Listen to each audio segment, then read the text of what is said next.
What if the thing you're chasing every day was never meant to satisfy you? What if your deepest hunger isn't physical, but something far more hidden? And what if the answer you've been searching for has been right in front of you all along? The crowd wakes up the next day still thinking about the miracle, the bread, the fish, the moment when thousands were fed by what seemed like nothing. It stayed with them, not just as a memory, but as a desire. Because once you experience something like that, it's hard to forget. So they begin to search. Boats arrive, people move, questions rise. How did he get here? They are looking for Jesus Christ, trying to track his movements, trying to find him again. And eventually they do. But what happens next is unexpected.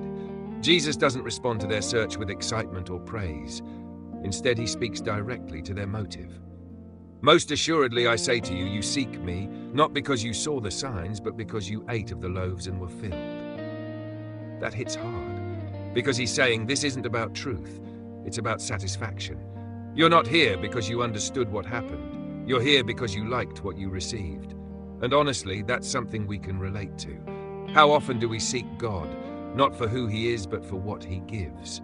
How often is our faith tied to results, blessings, solutions, comfort?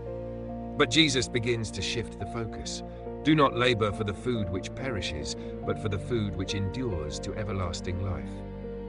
Now the conversation changes from temporary to eternal, from physical hunger to spiritual need.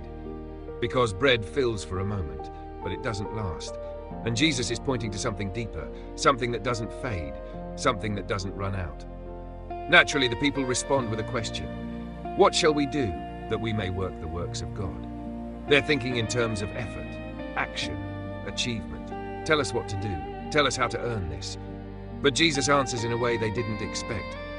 This is the work of God, that you believe in him whom he sent. Not perform, not achieve.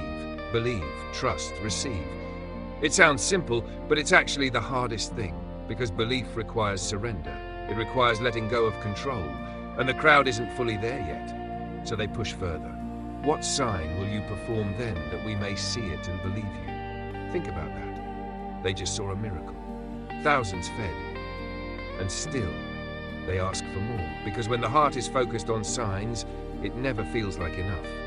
Our fathers ate the manna in the desert. As it is written, he gave them bread from heaven to eat. Now they bring up history, the story of the Hebrew scriptures when God provided manna in the wilderness. They're comparing, measuring, trying to understand where Jesus fits, but Jesus redirects them again. Moses did not give you the bread from heaven, but my Father gives you the true bread from heaven. He's shifting their understanding from past provision to present reality, from symbolic to actual. For the bread of God is he who comes down from heaven and gives life to the world. Now it becomes clear, this isn't about something, it's about someone. And the crowd responds in a way that feels hopeful. Lord, give us this bread always. They want it, but they still don't fully understand. And then Jesus says the words that change everything. I am the bread of life. Not I give bread, not I show bread. I am the bread, the source, the answer, the fulfillment.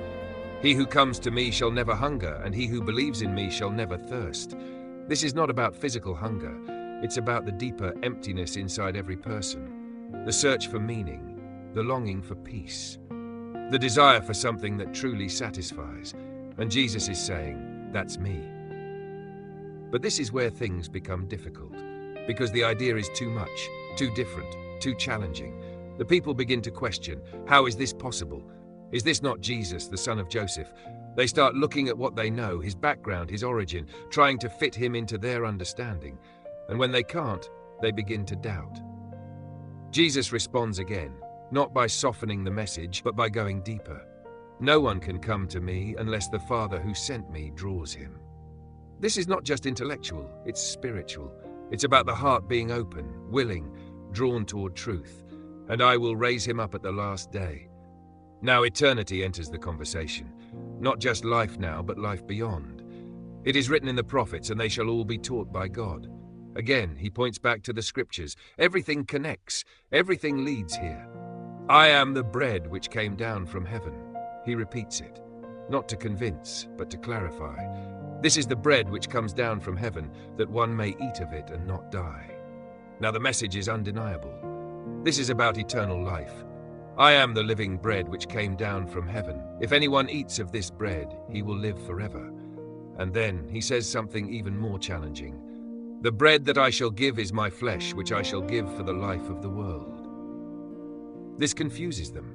It sounds strange, hard to accept, because they are still thinking physically, literally. How can this man give us his flesh to eat? They struggle, because the meaning is deeper than the words.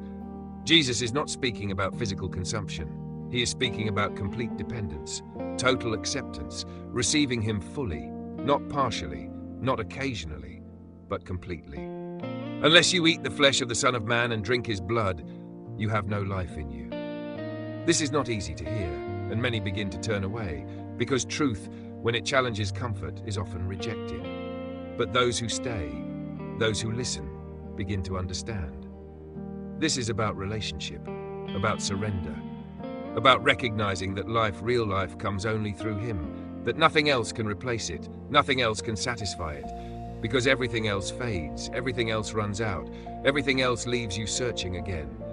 But Jesus offers something different, something lasting, something eternal, and it all comes down to one choice. Will you believe? Not just in words, but in trust, in surrender, in following him not just for what he gives, but for who he is. Because he is not just the provider of bread, he is the bread of life. And once you truly receive that, everything changes. The hunger ends, the search stops, the soul finds rest. Thank you for watching this video. If this message spoke to you, don't forget to like, follow Holy Path Insights, and share this video with someone who is searching for something more.